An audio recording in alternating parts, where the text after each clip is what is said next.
These individuals have 10 or more prior felony convictions. At this time, 97 of the 109 defendants have been apprehended. We are still actively looking for the remaining 12 individuals. So anyone with information relating to these 12 individuals, please contact the Sarasota Police Department. Or if you are one of the 12 individuals, we encourage you to come turn yourself in. The board to my far left represents about 1/2 of the firearms that we recovered during this operation.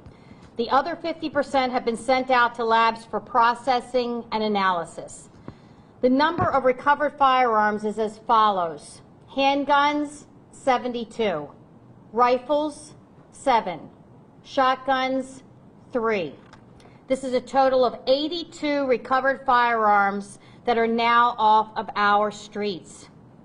While this operation was spearheaded by the ATF and the Sarasota PD Narcotics Unit, this was an agency-wide endeavor, and I would be remiss if I didn't thank the multiple officers and units within SPD for their cooperation and assistance, including our patrol division, our street crimes unit, and our homeless outreach teams. They all contributed to the integral success of this operation, and I commend them, along with ATF and the Sarasota Police Department Narcotics Unit. I'd like to now introduce ATF Special Agent in Charge to introduce himself. He's out of the Tampa ATF Field Office. Thank you very much. Thank you very much. I'm Special Agent in Charge Daryl McCrary, in charge of the ATF Field Office in Tampa. This represents a great accomplishment. I first want to thank Chief DePinio for her outstanding leadership and the quality of her officers and the professionalism they showed during this initiative. These types of initiatives are aimed at removing these violent criminals from the community to make the community safer. And so that partnership, that collaboration, going in a very thoughtful approach, using intelligence to lead us to where the bad guys are, and then perfecting cases to remove them from the neighborhood is a great win for the community. I'd also like to thank both the men and women of ATF, the officers that were involved, the United States Attorney's Office, and the State's Attorney's Office, who all collaborated on this initiative. Great success for the community and a great deterrent for any further people that are out there thinking about committing these violent crimes. Thank you. Just in conclusion, we have met with our community partners back in the spring just to notify them that we were going to be using intelligence-led policing and targeting the suspects. We want to let our community know that we made good on our promise that we were going to go in and make sure we identify individuals that are causing harm or could potentially cause harm to our community. I believe that these weapons off the street will show a decrease in violent crime in our community. We can't even gauge how many people were not going to be killed or injured because these guns were out on the street. We're working really hard to identify where these weapons came from, who they belong to, and hold the individuals accountable.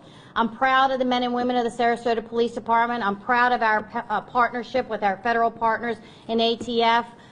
We worked together collaboratively to make sure that our community is safe, and that's our commitment to you. And we're going to continue this. This doesn't end here. We're going to continue to try to take these weapons off the street to make Sarasota a safe place to live, work, and play. I want to have each of these individuals introduce themselves to you because they were instrumental and elaborately involved in this operation. Lieutenant? Hi, I'm Lieutenant Scott Mayforth. I'm the commander of our narcotics unit. I'm Captain Jonathan Todd. I'm the commander of the Criminal Investigations Division. Mike Code, I'm the supervisor of ATF Tampa 1, supervised this for ATF.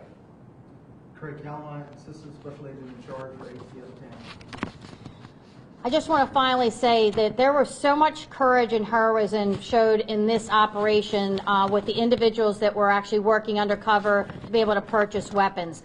Seeing some of the videos, it's amazing to me that we have individuals that are willing to risk their lives every day to keep our community safe. But I tell you, they were impressive in what they did. They followed all the guidelines and followed the rules, and used great heroism in order to bring these individuals to justice and get these guns off the street. So they know who I'm talking about. I'm really proud of you, and you're impressive. And this community should be very impressed that we have people that are willing to step up and do this. So any questions? Chief, we've been talking about that increase in gun violence in Sarasota for about a year now. Did this operation prohibition kind of stemmed from you seeing that increase? It was. We got a number of complaints from individuals in the community. I saw a number of upticks in where we had shootings into vehicles, into cars, and other individuals being shot. And we knew right then and there that we needed to do whatever we could to make sure that our community was safe. And this is one of the operations that we worked with our federal partners to be able to identify who was selling drugs within our drugs and guns within our community, and then bring those individuals to justice. Chief, who were the intended customers? Why would somebody need to buy a shotgun or a rifle? That's all really speculative, but I can tell you that it's usually used for whether it's self-protection, to commit robberies, to hurt other individuals within our community. And anytime you have a gun that's in the hand of a convicted felon or someone that is selling a gun illegally, you're going to find crimes associated with that. Everything, like I said, from homicide to robberies to assaults to drug dealing. And those are all of the type of crimes that lead to a community not being safe. So I feel very proud that we were able to get all of these weapons off of the street. And I'll also share with you, and I was telling my staff this, these aren't the old Saturday night specials that you would sometimes see being sold on the street, broken down guns that don't work that well, tape along. You take a look at those weapons. These are high quality weapons, very expensive. And quality weapons that could cause a lot of damage to individuals in our community. And I'm just, like I said, I'm quite impressed with the undercover operations and all the people that were involved with this. They were outstanding. And to have these guns off the street, there's that at least, you count the number of bullets in those guns and the number of guns, you're talking hundreds and hundreds of lives that were spared. And I'm not talking about just death. Lives can be damaged by injury, by threat of violence. Those guns were going to do harm to people within the community, and we're glad that they're off the street now. Now, you mentioned these are high-quality guns. Do we know where they're coming into the community from? Those are all part of our ongoing investigation. Chief, I see members of the state attorney's office here. Now, how do you make sure these people stay behind bars for a good amount of time and they're not back out there doing what they're doing? Well, you heard the numbers that I gave you, the number of previous convictions and arrests made on these individuals, okay? So there's something broken with the system, but I can tell you our state's attorney's office and our attorney general's office has worked closely on this. They do an outstanding job. They've partnered with us on this, and they will get the best cases forward before a judge and a jury and get strict sentences. I'm confident of that, and they've been working with us from the beginning. And Ed Brodsky and his office have been working closely with us, and the same with our Attorney General's office. They've been involved since the beginning. How long do you think some of these people will go to jail? What's the range? Can't really say. I can tell you, though, that these cases where we have people that have prohibitions not to have guns, that are repeat offenders, all of that will be taken into account. But again, that adjudication process and the investigation is continuing, so I'm not at a liberty right now to talk about, exactly what that sentencing is going to be. And some of the cases will go to the state level, some of them will go to the federal level, and each of the guidelines are different, but I can assure you that the attorneys working these cases are going to bring as much time as they can through the legal justice system that they fall within the guidelines of. They have been working with us closely since the beginning on these cases. Is the audio and visual evidence helpful here? It absolutely is going to show exactly what happened from start to finish in these sales, and it shows who is doing it and what is said. And I commend our technical support teams for the outstanding job that they did for being able to capture this information, to be able to bring good evidence into court. When you talk about heroic things, can you explain what they did to be heroic? Just as an example, you have an individual who is seated in a vehicle with you, and they pull out a weapon that's loaded, and they show you that it's loaded, and that's right next to you, and it can be used against you at any time. I can tell you that is a situation where you could be quite fearful what's going to happen, because you don't know if their intent is to rob you of the money that you have that you're supposed to purchase those weapons for, or if they're going to use that weapon to hurt you. You just have no idea what's going to happen until you actually get that weapon in your hand, you give the person the money, and then you at least know at that point you're somewhat out of harm's way. But then you're a gun dealer. When you're dealing in guns, the chance of getting hurt is high. So it's very dangerous. And that's why I said I commend the courageousness of all the individuals that were involved in that. It takes a huge amount of commitment to a community and good character to be able to be willing to sacrifice yourself to get these guns off the street so it doesn't hurt children and citizens in our community.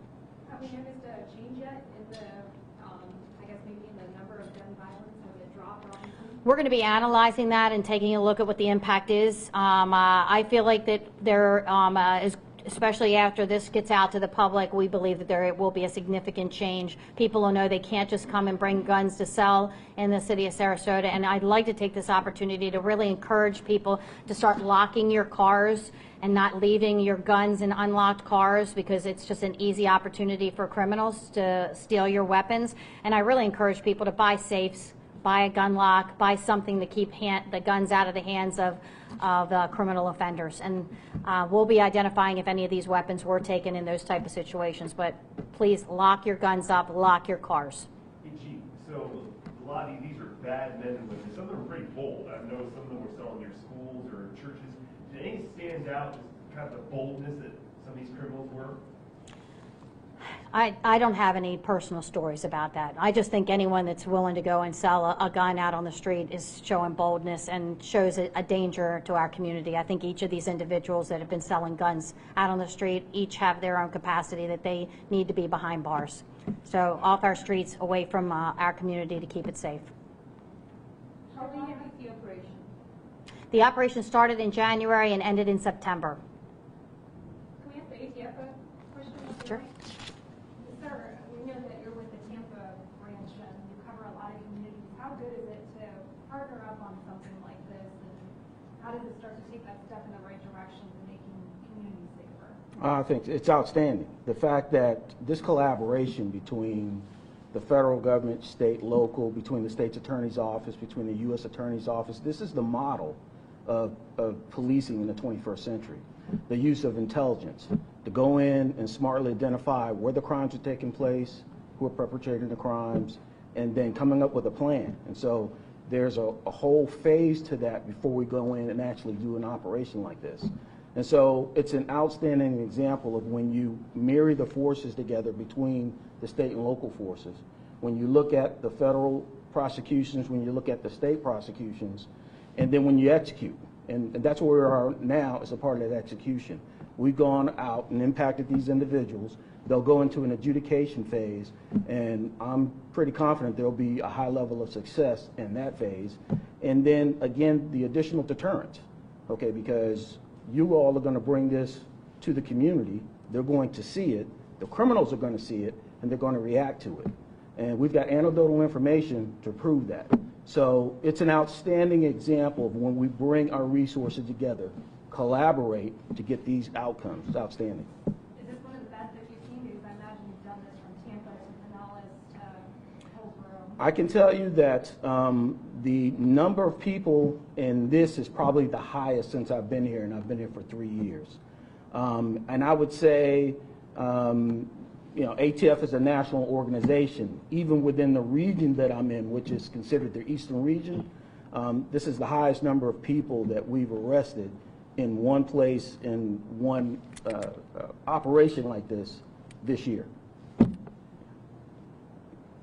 One person asked, you know, is this operation over? What was the parameters? Yeah, this operation's over, but we will continue and are committed to keeping guns off of our streets, and we'll continue to work with ATF and our federal partners and our local partners to make sure that guns don't get in the hands of criminals, especially convicted felons, and that they're not used against our community. So while this operation surge is officially over, doesn't mean we don't have other ones already going on, and we'll continue to have them going on. So if you're a criminal and you want to sell your guns and your drugs, don't come to the city of Sarasota. All right?